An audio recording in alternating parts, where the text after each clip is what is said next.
From the earliest writings of man, we know that the human race has been comprised of the haves and the have-nots. When I was a kid back during the Great Depression, I was obsessed with a desire to know what invisible something separated the haves from the have-nots, being a have-not. I wanted to know why so few managed to be well off financially in a country where success is available to everyone. For example, in checking the Statistical Abstract of the United States, published by the Bureau of the Census, I discovered, just lately, that only 10% of the men in this country, 65 years of age and older, have incomes of $6,000 or more a year.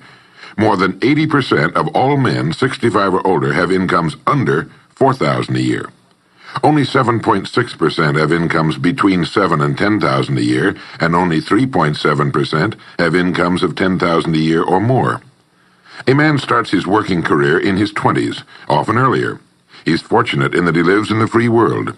He has better than 40 years to make the grade financially in the richest country on earth. Yet, according to the statistics, only about 10 out of 100 will be financially secure by the time 65 rolls around, and only about 4 men out of 100 will be financially comfortable. Now, why? Well, let me tell you how to find out for yourself. Conduct your own survey. Start down the street in your neighborhood on any Saturday or Sunday and ask the man... I'm enriching my database all the time. Right, and then documenting exactly how you did it through your blog. To increase your income now, that is, how much do you want to earn? And when you've evaluated the blank stare you get in response to that question, ask question number 2, which goes, how much money are you planning to be worth at age 65? Now, when the silence becomes too unnerving, thank him and move on to the next house. Ask 50 men, 100, 1,000, until you're completely convinced that the reason men don't make more money during their working lives, and the reason men aren't financially independent by the time they're 65, is simply that they seldom, if ever, do any constructive thinking on either subject. It's that simple, unfortunately. The reason it's so easy to earn far more money than the average man earns in this country is that so very few, are going about it the right way. This is a race without enough contestants to bother about. The few who are really in the race can all be winners.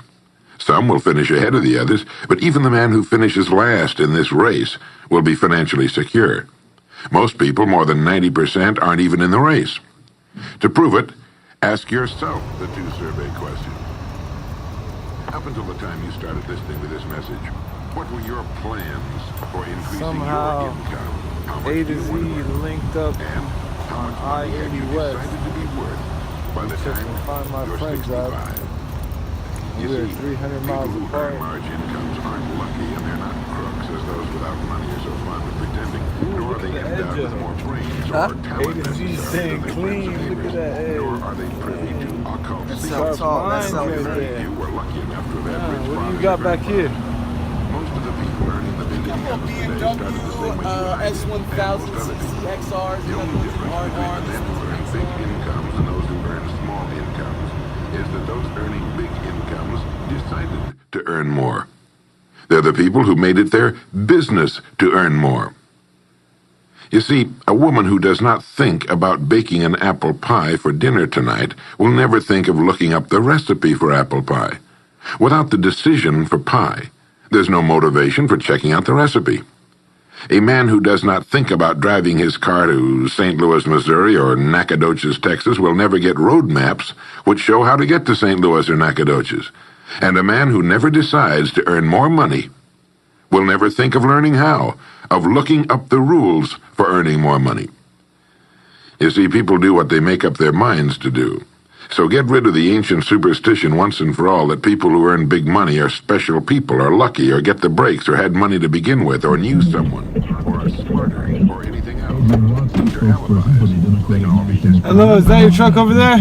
The reason there are so many of these alibis around is that men who fail to make the grade financially are seldom honest enough to just admit Gotcha. that they didn't Good try. to see you. They Good to tried. see you too. So in order to justify their failure, in order to remain seated, they dream up and pass along these old alibis. We're all self-made, but only the successful will admit it.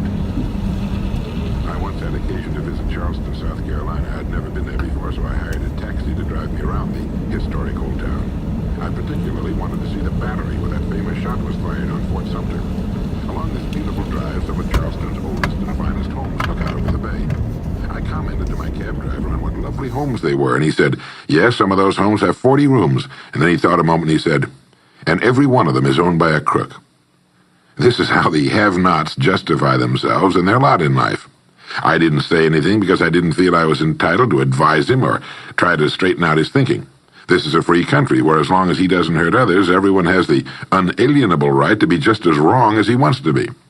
As Thomas R. Lounsbury, the American scholar and educator, put it, we must view with profound respect the infinite capacity of the human mind to